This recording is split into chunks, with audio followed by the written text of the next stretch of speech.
permiso, señor presidente. Buenos días a todas, a todos. Este es un día muy especial para mí. Es la última sección que voy a presentar. Hoy es 25 de septiembre del año 2024 y esta es la sección ¿Quiénes quieren las mentiras de la semana? Quiero iniciar diciendo que hoy tengo el honor y también desde hace más de 3 años de presentar esta sección, Quienes quieren las mentiras de la semana, un espacio de la conferencia de prensa del presidente Andrés Manuel López Obrador que contribuyó a encontrar nuevas formas de contrarrestar ideas y de comunicar. Es un espacio disruptivo, para algunos controversial, y como aquí mentirosos no somos, hay que decir también que varios personajes, periodistas, políticos, medios de comunicación y opositores se molestaron al verse exhibidos en mentiras muy elaboradas, rebuscadas y otras burdas. Hasta nos regalaron piezas de humor involuntario. Nuestro trabajo consistió en ejercer el derecho de réplica, siempre con respeto al trabajo periodístico, de evidenciar la desinformación. Eso sí, hay que decirlo fuerte para que se escuche lejos. Nunca fue con el afán de estigmatizar a nadie. Y una parte del legado y las enseñanzas que nos deja el presidente López Obrador fue justamente democratizar la conversación pública a través de hacer visibles a todos aquellos que hacen periodismo independiente, ese periodismo verdaderamente independiente, que desde espacios no tradicionales, quienes con sus herramientas lograron avanzar en el empoderamiento de sus espacios informativos. Benditas plataformas digitales, benditas redes sociales. Pero lo más importante, las mañaneras también sirvieron para reivindicar la capacidad del pueblo de recibir información sobre la opinión de comunicadores, medios de comunicación y expertos. Aquí fue un parteaguas. Aquí no importa el apellido, la plataforma más escuchada en la radio o en la televisión, el apellido más rimbombante, sino que las personas tuvieron el derecho a decidir qué es lo que en México pasa. Y ese es un avance y un logro de la cuarta transformación de la vida pública en México. El pueblo escucha, lee, revisa y compara información. Ya no es el tiempo en que la opinión de los poderosos es la que vale. Esa ya no es la verdad absoluta. Además, se generó con el ejercicio de las mañaneras un pueblo politizado que tuvo la capacidad de diferenciar lo que es verdad de lo que es mentira y tomar decisiones a partir de eso. Sí, eso también es democracia. No solamente es la democracia en las urnas, sino la democracia participativa. Gracias, presidente, por todo lo que hizo por el pueblo de México. Gracias por la oportunidad de ocupar este espacio. Gracias porque cuando una cree en lo que hace, el trabajo se vuelve aún más satisfactorio. Gracias, Jesús, por invitarme y guiarme en este camino. Gracias a mis compañeros de trabajo que, si bien no subieron a esta tribuna, contribuyeron en la realización de esta sección y pusieron el corazón, la disciplina, el empeño y el compromiso, siempre dispuestos a servir al pueblo. Román Contreras, que lo estoy viendo ahí, Alejandro Álvarez, Danael Ezama, Sergio Grande y el equipo de CEPROPIE. Gracias a ustedes también. No ha sido una tarea fácil, pero la satisfacción del deber cumplido es incomparable. Gracias, presidente. Gracias por todo. Amor con amor se paga. Es un honor estar con Obrador. Ahora sí, vamos a pasar a la sección. Porque, como decía yo, no nos paran de regalar piezas de humor involuntario, porque un chisme se volvió noticia. La falsa renuncia del secretario de Hacienda. Un chisme que alguien inventa con mala intención, que se pasa de boca en boca, que se vuelve trascendido y luego una columna y otra en medios de comunicación. Eso ha sido una constante en este sexenio. ¿Y cómo la elaboran? Miren, que si la fuente de Palacio se han de referir al Pegaso del patio central, que si la prima de un amigo de alguien muy cercano al presidente aseguró que algo había pasado. Bueno, de todo tipo de fuentes se inventan para publicar mentiras. Esta vez le tocó al secretario de Hacienda, Rogelio Ramírez de la O, quien, dicho sea de paso, continuará al frente de dicha secretaría en el gobierno que encabezará la próxima presidenta, la doctora Claudia Sheinbaum. Sembrando la intriga, dijeron que por problemas al interior del equipo cercano de la dignataria electa, Ramírez de la O no asumiría el cargo. Pero esto es falso. Sin embargo, medios de comunicación que estamos viendo en la pantalla, como Código Magenta, La Política Online, Guillermo Vázquez, así como Eduardo Ruiz Gili en el espacio de Radio Fórmula, lo publicaron como un hecho. Esta conversación que tuvieron en Radio Fórmula más o menos duró 15 minutos, en el que decían que si había problemas dentro, que… Bueno, de verdad dijeron de todo. Con algún tipo de interés, los medios meten insidia, siembran dudas, inventan chismes.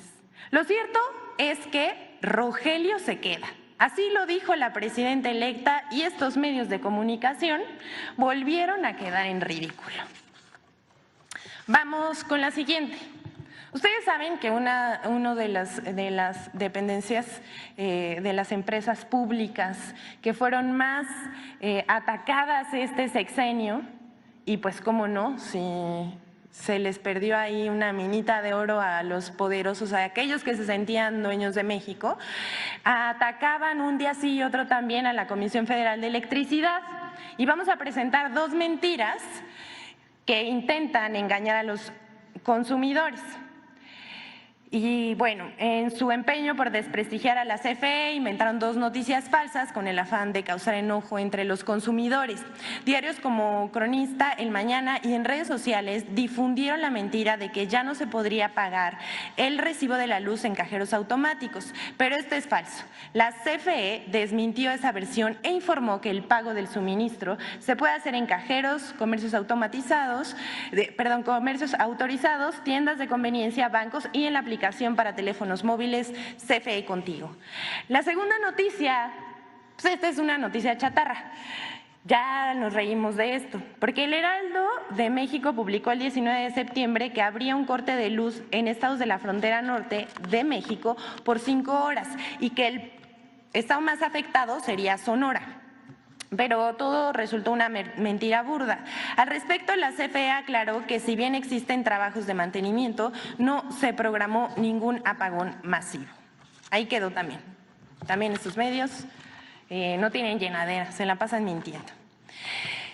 Y hablando de personas que mienten, al parecer el expresidente priista Ernesto Zedillo miente como respira y no solamente la semana pasada hizo el oso de su vida y que aquí lo desmentimos, sino que hace unos meses dio un foro en Chicago, pero vamos a darles contexto. La semana pasada vimos al expresidente priista Ernesto Zedillo con sus declaraciones en contra de la reforma al Poder Judicial. Además de señalar que sería el fin de la democracia, ya saben, los agoreros del desastre. El expresidente Zedillo provocó una polémica en la que salió a relucir cómo dio un golpe al Poder Judicial y destituyó a todos los ministros de la Suprema Corte de Justicia de la Nación y luego nombró ministros a modo, además de la mitad de los jueces de primera instancia. Todo con una mayoría calificada derivada de una sobrerepresentación en el PRI en la Cámara de Senadores. También se recordó su papel en las masacres de Aguas Blancas y Acteal. A él ya se le olvidaron, pero a nosotros no, el pueblo no olvida. Cedillo hace unos meses en un foro en Chicago en el cual aseguró que pues, él se presentó ahí dando una ponencia,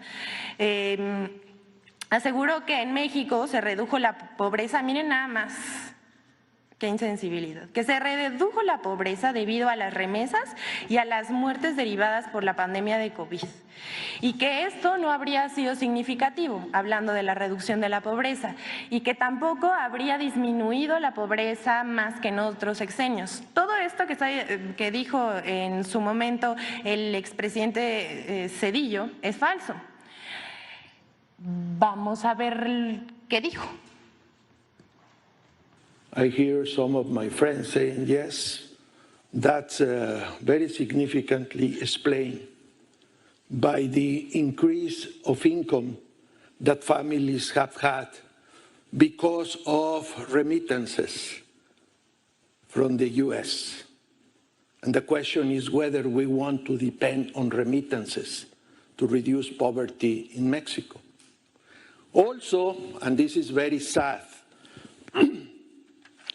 you have to wonder whether the fact that the pandemic affected the most poor people in Mexico will lead you to a lower ratio of poverty, because the poor have death.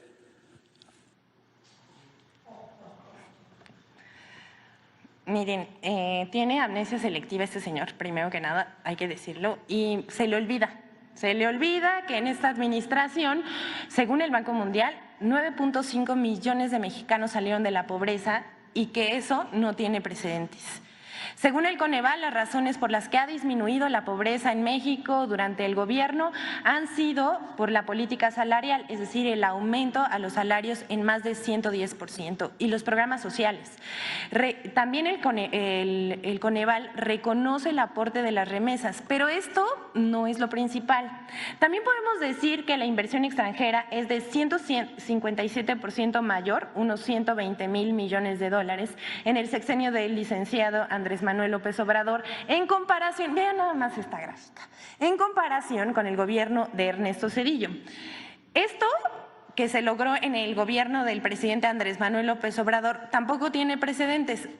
La inversión extranjera directa es histórica, sin privatizaciones y sin Fobaproa, que recordemos que volvió la deuda privada en pública. Y todavía el señor Zedillo tiene la caradura de ir a Estados Unidos a hablar mentiras sobre México. Bueno, durante su administración, le recordamos, señor Ernesto Zedillo, el peso se devaluó, qué joya, miren, me pueden pasar por favor la siguiente, se devaluó 187%, en comparación con el presidente López Obrador, que el peso recuperó su valor 5%, y que el peso en este momento es la segunda moneda más fuerte frente al dólar. Y si de remesas y migración hablamos, también tenemos que decir, con Zedillo 7.9 millones de mexicanos abandonaron su tierra en busca de oportunidades en Estados Unidos, más de 1 millón por año. Con AMLO se redujo 2.6 millones, esto es 3 veces menos.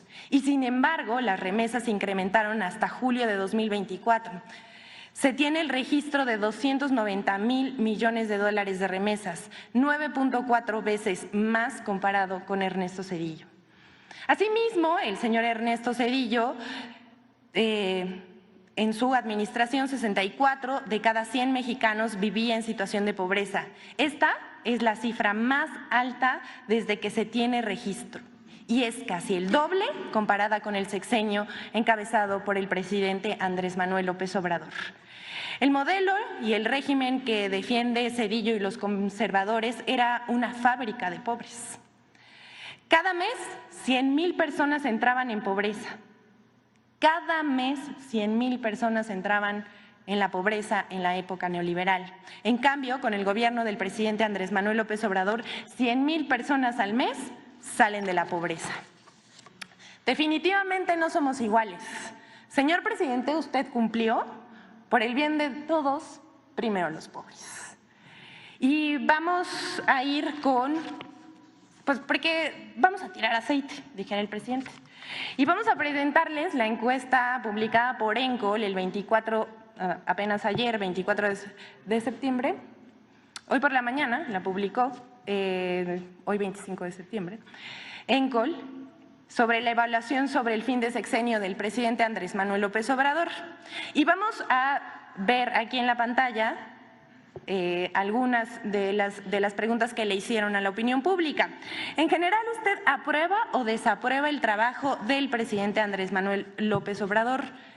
Aquí vemos que el 77% de los encuestados aprobó frente al 23% que desaprobó. Luego le preguntaron a los encuestados, comparando el día de hoy con el inicio del gobierno del presidente Andrés Manuel López Obrador, ¿usted diría que la situación del país ha mejorado o ha empeorado?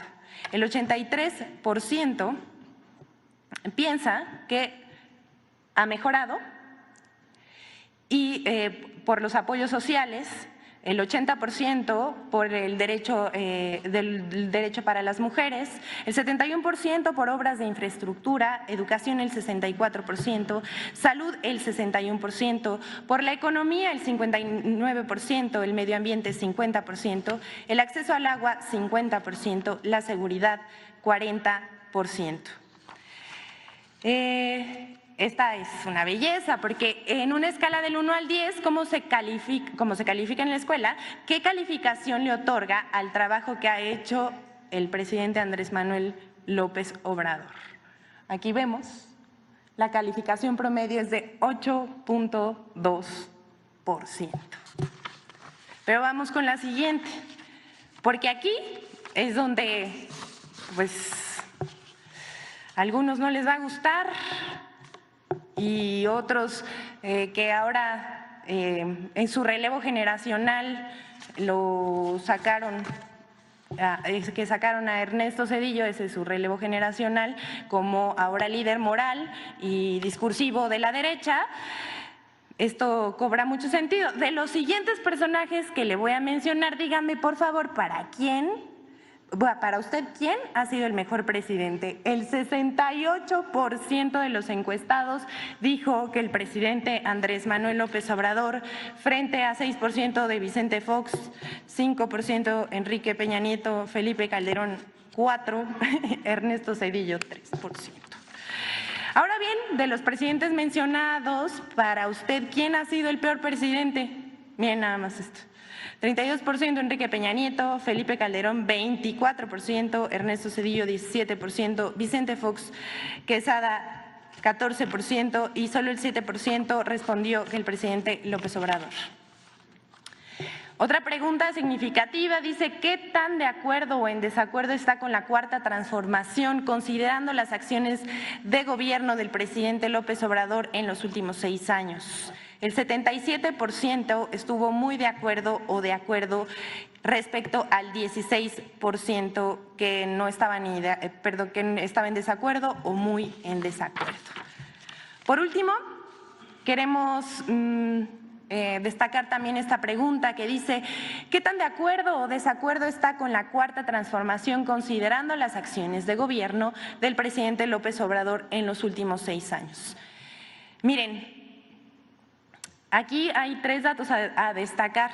Las mujeres, el 59%, el 62% de las mujeres piensa que está de acuerdo con las acciones del gobierno del presidente López Obrador, pero eso no es todo. La edad de 18, es decir, los jóvenes de 18 a 34 años, que es el 69%, están también, están de acuerdo con las acciones del presidente López Obrador y también 65 y más. Esto responde a la dignificación que se ha hecho al trabajo de los adultos mayores con las pensiones del bienestar. Decimos, amor con amor se paga. Hasta aquí la encuesta de ENCOL, pero ya al final de esta participación queremos decirles que durante 3 años esta sección ha expuesto cerca de 170 veces en la conferencia de prensa del presidente Andrés Manuel López Obrador. Se han hecho más de 800 desmentidos y se han presentado 90 cápsulas de infodemia. Por cierto, ahora pasemos a la colaboración de Infodemia sobre las mentiras publicadas en torno al fin del gobierno del presidente Andrés Manuel López Obrador.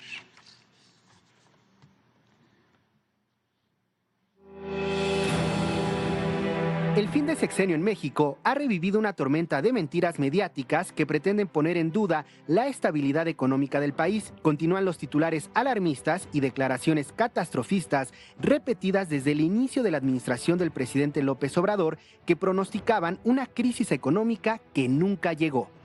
1. El falso desplome del peso. No hay tratado, gana López Obrador con un buen margen. 25, 27, dependiendo del mensaje que mande López Obrador también. Y se puede ir ahí hasta 27, podrías, Yo diría 25, que sí. 27. Desde que ganó Claudia Sheinbaum las elecciones, el peso se ha devaluado casi 20%. Y uno que es famoso por dar consejos macroeconómicos, aprovechó para recordarles que nunca es tarde para hacerse la compra de algunos billetes verdes. Hoy el peso cerró a 19.17 por dólar. Alguien podría decir, ¿cómo estás, Ciro? Buenas noches. Mejor cotización que hace 6 años. También eso podrían decir, pero también podrían decir que se acabó el superpeso. Comentaristas y expertos en medios de comunicación presagiaron, aún antes de que el presidente López Obrador llegara a la presidencia de México, la devaluación abrupta del peso, que provocaría que el dólar llegara a 27 pesos por unidad. Ante cada movimiento del peso a la baja respecto al dólar, estas lanzaban nuevamente sus advertencias sobre trágicas devaluaciones de la moneda nacional, algunas veces apoyados por medios o calificadoras internacionales. Sin embargo, el peso no se devaluó. Incluso, en varios momentos del sexenio, rompió la barrera de los 17 pesos y es posible que cierre el sexenio con una ligera apreciación. 2. Falso que la administración de López Obrador aumentó la deuda más que en otros sexenios. El sexenio que está por terminar dejará el aumento de deuda más alto en la historia en números absolutos, con 6.6 billones de pesos, con lo que heredará a Claudia Sheinbaum unas finanzas públicas en la cuerda floja frente a las calificadoras. El sexenio que termine el 1 de octubre, estamos a 12 días de ello, deja el aumento de deuda más alto en la historia.